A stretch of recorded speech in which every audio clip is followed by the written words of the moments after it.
नमस्कार। कभी जो दो लोगों के बीच में निजी बातचीत थी, अंतरंग बातें थी, आज वो कोर्ट में एक अहम सबूत बन के रह गया। आप बिल्कुल सही सोच रहे हैं। जो मैं कह रहा हूँ वो ये है कि व्हाट्सएप पे किया गया कभी बात कोर्ट में एक बहुत ही मजबूत डॉक्यूमेंट्री प्रूफ बन के रह जाता है। और इसी से आज जिस मुद्दे पे मैं बात कर रहा हूँ वो सभी के लिए अहम अहम है। नमस्कार दोस्तों, मान लीजिए कि आपने व्हाट्सएप पे लिखा, आई कन्फर्म द डील। अब या किसी मामला कोर्ट पहुंच गया तो क्या वैल्यू है इस व्हाट्सएप चैट का। जो सवाल है या जो एहतियात बरतने की बात है वो ये है कि व्हाट्सएप चैट को कोर्ट में लीगली एडमिसिबल कैसे बनाया जाए। आज हम इस बात को समझेंगे जिसमें प्रैक्टिकल एंगल भी होगा, प्रैक्टिकल एस्पेक्ट भी होगा और कानूनी पहलू भी होंगे इस डिस्कशन का। वीडियो के अंत में आपको मैं एक चेकलिस्ट दूंगा, प्रैक्टिकल चेकलिस्ट भी दूंगा, जिसे हर एडवोकेट और लिटिगेंट को व्हाट्सएप एविडेंस फाइल करने के पहले देखना चाहिए, सोचना चाहिए, समझना चाहिए। आज का जो इशू है कि व्हाट्सएप चैट इतना महत्वपूर्ण क्यों हो गया है, क्योंकि हम नॉर्मल केस में देखते हैं कि अब डॉक्यूमेंट के ज़रिए बहुत सी चीज़ों को हम कम्युनिकेट नहीं करते। इस इलेक्ट्रॉनिक एज में हम इलेक्ट्रॉनिकली कम्युनिकेट करते हैं, तो अब एक मैसेजिंग ऐप नहीं है, जबकि बल्कि ये फॉर्मल कम्युनिकेशन का एक बहुत ही महत्वपूर्ण ज़रिया हो। अपने सबूत के तौर पे पेश करते हैं तो कोर्ट उसको एक्सेप्ट करती है, चाहे वो एग्रीमेंट का कोई एग्रीमेंट हो या बिजनेस नेगोशिएशन हो या फाइनेंशियल ट्रांजैक्शंस को डिस्कस किया हुआ हो। जब कोर्ट डिस्प्यूट पहुंचता है तो यही व्हाट्सएप चैट एविडेंस बन जाता है और कोर्ट भी इसको रेलिवेंट मानती है और इसको कंसिडर करती है किसी नतीजे तक पहुंचने के लिए सबूत के तौर पे विश्वास करते हुए व्हाट्सएप चैट को। अब इससे पहले हम आगे बढ़े, आपसे एक सवाल पूछते हैं। अगर कल आपको कोर्ट में व्हाट्सएप चैट प्रोड्यूस करना हो तो आप क्या करेंगे? तो दो ऑप्शन होते हैं।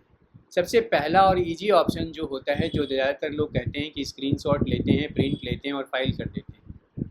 लेकिन उससे बेहतर और जो दूसरा ऑप्शन है कि आप पूरे चैट को एक्सपोर्ट करते हैं और उसको क्रोनोलॉजिकली सजाते हैं, फिर कंप्लीट फाइल बनाकर उसको फाइल करते हैं। सबसे पहले समझ लीजिए जो लीगल प्रिंसिपल वो ये है कि व्हाट्सएप चैट इलेक्ट्रॉनिक रिकॉर्ड्स है और इसकी एडमिनिस्ट्रेटिव गवर्न होती है, चाहे इसकी एडमिनिस्ट्रेटिव मुख्य रूप से सेक्शन 63 भारतीय साक्ष्य अधिनियम से गाइडेड होती है। जो भी फॉर्मेलिटी, जो भी सर्टिफिकेट देना है, जो भी रिक्वायरमेंट सेक्शन 63 भारतीय साक्ष्य अधिनियम का है, उसको आपको फॉलो करना पड़ेगा। मतलब ये है कि जो पहले सर्टिफिकेट एविडेंस एक्ट में सेक्शन 65B का देते थे, अपोजिट पार्टी सबसे पहला ऑब्जेक्शन लगाती है कि स्क्रीनशॉट जेन्युइन नहीं है, जो चैट फाइल किया गया है वो कंप्लीट नहीं है, इसमें से कुछ डिलीट कर दिया गया है, किसी कॉन्टेक्स्ट को छुपा लिया गया है। तो जो एक मजबूत एविडेंस बन सकता था वो आपका कमज़ोर एविडेंस बन जाता है और जिसका खामियाजा आपको भुगतना पड़ता है। तो हमेशा ही ये ज़रूरी है और निहायत ज़रूरी है कि आप एक्सपोर्ट कीजिए चैट को, वही रिकमेंडेड है। उसका रेलिवेंट मीडिया फाइल्स जो है उसको भी लीजिए, डेट और टाइम का जो स्टैम्प होता है वो भी दिखना चाहिए। क्रोनोलॉजिकल जो भी चैट है उसको क्रोनोलॉजिकली अरेंज कीजिए। सेक्शन 63 साक्ष्य अधिनियम का सर्टिफिकेट दीजिए, जिससे कि कोर्ट को पूरे कंप्लीट चैट के कॉन्टेक्स्ट का पता चल सके और कोर्ट को रिलाई करने में दिक्कत ना हो और दूसरी पार्टी का जो मैनिपुलेशन का ऑब्जेक्शन है उसको भी कोर्ट खारिज कर सके।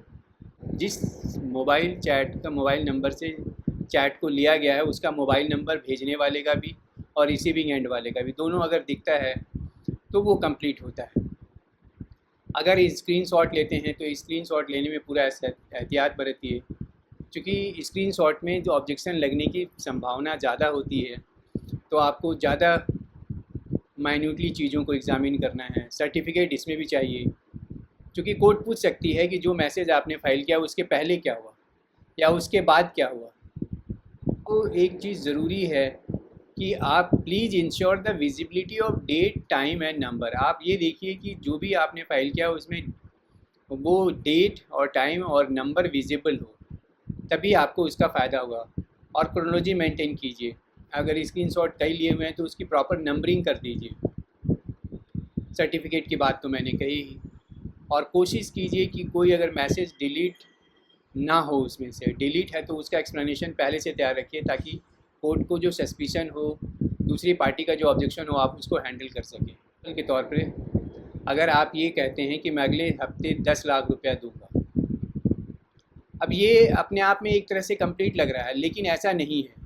मान लो उसके पहले वाला मैसेज ये है या उसके बाद वाला मैसेज ये है कि subject to approval by the board of directors. सारा कॉन्टेक्स्ट अगर नहीं पता है कोर्ट को, तो कोर्ट उस किसी नतीजे पे नहीं पहुंच सकती। और दूसरी पार्टी ने ये ऑब्जेक्शन ले लिया कि, और उसने इसके जो पूरे एक्सपोर्ट व्हाट्सएप के चैट को एक्सपोर्ट करके किया, तो उसमें सीरीज़ में सारी चीज़ें आ रही हैं, तो आपके क्लेम को निगेट कर सकता है। सबसे बड़े लीगल ऑब्जेक्शंस पे हम अब डिस्कशन करते हैं। सबसे पहला कि क्या वो नंबर वास्तव उसी का है। तो जो ऑब्जेक्शन नंबर 1 है वो आइडेंटिटी का है, जो मोबाइल नंबर है उसकी आइडेंटिटी का है ना। होगा कि जो आइडेंटिटी को लेकर कोई कन्फ्यूज़न नहीं है उस नंबर से। दूसरा जो ऑब्जेक्शन आता है वो आता है कॉन्टेक्स्ट का, कि सेलेक्टिव मैसेजेस को कोर्ट में फ़ाइल किया गया है कोर्ट को मिसलीड करने के लिए, सो पूरे कॉन्टेक्स्ट का पता नहीं चल रहा है।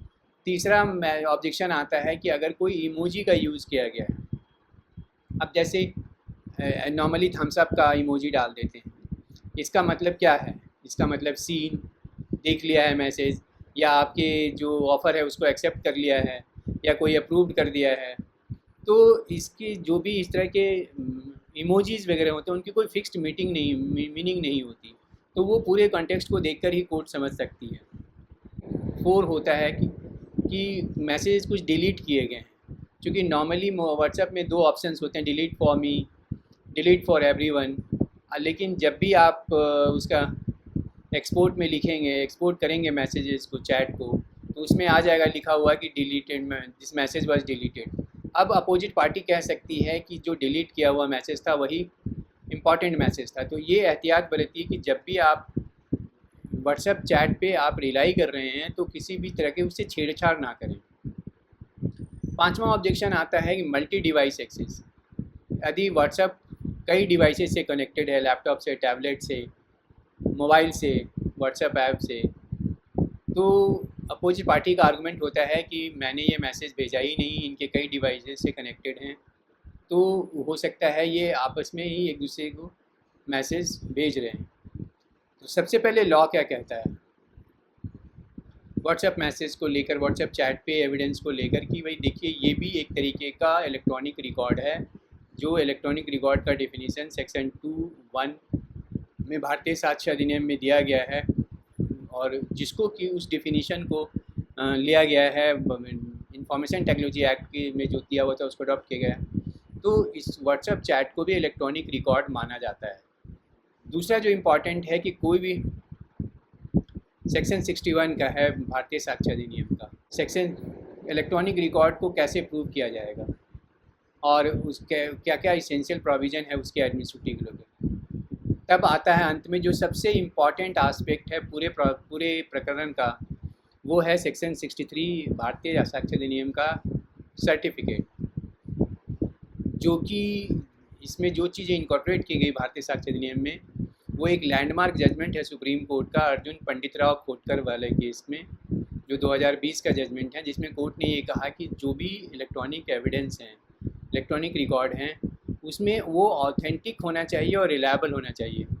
उसकी ऑथेंटिसिटी और रिलायबिलिटी बहुत ही इंपॉर्टेंट आस्पेक्ट है। तो इसके लिए एक स्ट्रॉन्ग एविडेंस बनाने के लिए व्हाट्सएप चैट को आपको क्या क्या करना चाहिए? तो सबसे पहले तो इसको प्रॉपरली, जो भी जिसको आप एविडेंस के तौर पे यूज़ करना चाहते हैं उसको प्रॉपरली प्रिजर्व कीजिए।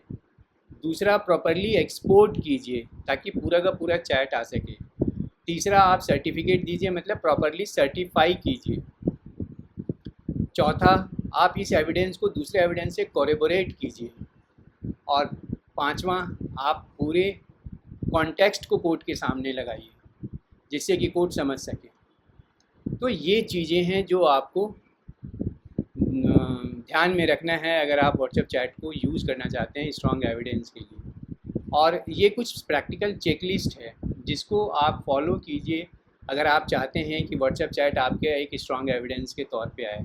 पहला, कि उसमें मोबाइल नंबर विजिबल हो। दूसरा, कि आप पूरे के पूरे कन्वर्सेशन को प्रोड्यूस कीजिए। तीसरा, कि सेक्शन 63 के सर्टिफिकेट को फाइल करें। चौथा, कॉरेबोरेटिव एविडेंस रखें। पांचवा, ओरिजिनल डिवाइस को सुरक्षित रखें जब तक कि कोर्ट में एविडेंस का प्रक्रिया कंप्लीट नहीं हो गया है। तो दोस्तों, आज व्हाट्सएप चैट आज के डिजिटल एज में एक बहुत ही पावरफुल एविडेंस बन गया है। इसलिए आपको ये ज़रूरी है कि आप याद रखें कि इलेक्ट्रॉनिक एविडेंस पावरफुल ज़रूर है, लेकिन तब जब वो लीगली करेक्ट तरीके से फाइल किया जाए और लीगल जो रिक्वायरमेंट है उसको फुलफ़िल किया जाए। को अगर आज का डिस्कशन उपयोगी लगता है तो आप इसको वीडियो को लाइक कीजिए, शेयर कीजिए अपने उन दोस्तों से जो इस तरह के जानकारी में दिलचस्पी रखते हैं और जिनके लिए फ़ायदेमंद हो सकता है। अगर चैनल सब्सक्राइब नहीं किया तो चैनल सब्सक्राइब कीजिए और एक कमेंट करके बताइए कि आपने कभी किसी केस में व्हाट्सएप चैट को एविडेंस के तौर पे रिलाई किया है, और जब रिलाई किया है तो आपको क्या चैलेंजेस फेस करना पड़ा और कोर्ट का क्या नज़रिया था आपके उस एविडेंस को लेकर। अब अगले वीडियो में मिलता हूँ, तब तक के लिए आपसे रिक्वेस्ट है, कानून सीखते रहिए, कानून समझते रहिए और लीगल आउटलुक हमारे चैनल को देखते रहिए, जिससे हमारा और आपका दोस्ती का सिलसिला चलता रहे। धन्यवाद, नमस्कार।